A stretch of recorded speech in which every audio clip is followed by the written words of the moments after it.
This is the Adams Arms pistol length piston conversion kit. We're going to give it a test fire. Custom forearm. We like to call it the Angry Dwarf.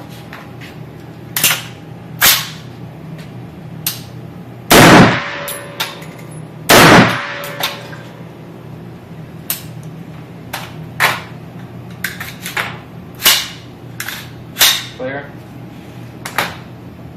Let's try our suppressor on it now.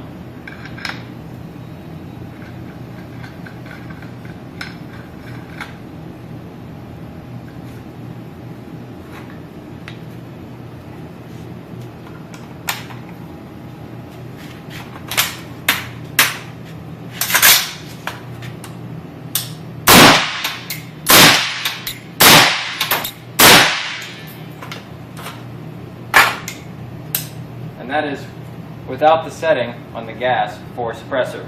A lot of blowback there. There you have it.